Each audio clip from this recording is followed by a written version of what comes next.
So hello, good morning guys. Good morning તો કેવું છું, પણ મારી જ મોર્નિંગ નથી થઈ એવું લાગતું છે. તો આજે તો તમને ખબર છે આપણે જવાના છે મારી બેસ્ટ ફ્રેન્ડના ઘરે. તો મેં પાછું પેકિંગ ખોલી નાખ્યું, કેમ કે તેમાં વધારે સામાન સમાતું નહીં હતું, તો બેગમાં જ ભરી લઈ જામ એમ કરતી હતી. તો બેગ પેક કરીને હું આવી ગઈ મારા વાળ સરખા કરવા, કેમ કે મેં સવારે જ ધોયા છે ને.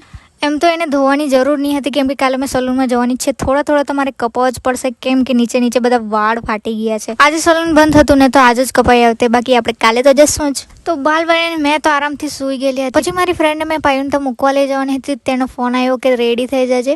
તો મેં ફટાફટ રેડી થઈ ગઈ હતી ને મારું સામાન બી રેડી હતું. એક તો મારે આ મોટો કોથળો લઈ જવાનો છે ગાઈસ, એને ઉચકવાનું બી મારે મુશ્કેલ થાય છે.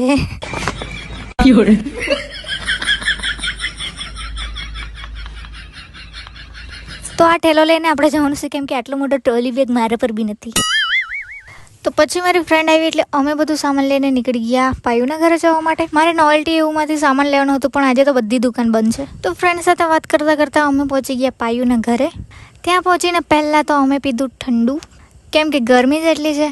પછી અમે બેસી રહેલા હતા બહાર, કેમ કે કામ ધંધો તો અત્યારે અમારો છે નહીં, કાલથી ચાલુ થશે. તો ગાડી પર આવતા વાળ બી ભંગાર થઈ જાય, પણ કાલે આપણે સલૂનમાં જવાના છે એટલે ટેન્શન જ નહીં. ત્યાં બેસીને અમે બે કંટાળી ગયેલા હતા, એટલે અમારી ત્રીજી ફ્રેન્ડને ફોન કર્યો, કેમ કે તે ઘરે છે હજુ આવી નથી. પછી તો અમે બુકડ પ્રજાતિ એટલે ખાવા બેસી ગયા જલેબી ખાઈને પછી બેઠા સેવ મમરા ખાવા માટે. તે તો અમે પૂરેપૂરું પતાવી જ ગયા હશે, થોડુંક બચાવીને રાખ્યું હશે. અત્યારે હાલમાં મારી ફીડમાં તો બે જ રીલ આવે, આ સમોસા ને એવો વાળી ને એક તો આ બિલાડાવાળી. પછી કંટાળીને અમે બેસી ગયા પાછા સિંગ ખાવા માટે.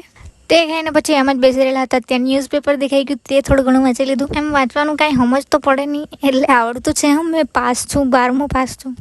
એક તો આજે ખબર નહીં શું થયું, તો લાઇટને આવ જાવ એવું જ કર્યા કરતું હતું. તો પેપરને વાંચવાને બદલે હવે પંખામાં યુઝ કરું છું. પછી ઇવનિંગ થઈ એટલે મેં જોવા આવી મસ્ત સનસેટ. તે જોઈને પછી તાન થોડીક વાર ઊભી રહી ગઈ.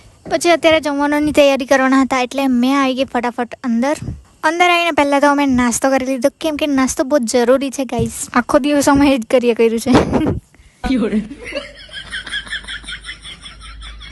તે ખાઈ લીધું મસ્ત આરામથી. પછી મેં કાપવા બેઠી ભીંડી. મેં ફટાફટ ભીંડી કાપી નાખી અને પાયું બનાવતી હતી રોટલા. પછી અમે આરામથી જમી બી લીધું હતું. ગાઈસ મેં અહીંયા બ્લોગ એડિટ કર્યા કરતી હતી, તમને જો એકદમ રેડ મૂન નીકળે છે આજે, એકદમ રેડ. ઓ માય ગોડ, મેં શોપમાં આવી ગઈ કે આ રેડ શું દેખાય છે, પણ આ ચાંદવામાં છે યાર. ઓ મારા ફોનમાં એટલું બધું ક્લિયર દેખાય નહીં, પણ મસ્ત દેખાતો છે. તો આજના માટે આટલું જ. કાલે મળીએ કંઈ નવા ધમાલ સાથે. તો મળીએ કાલે, બાય.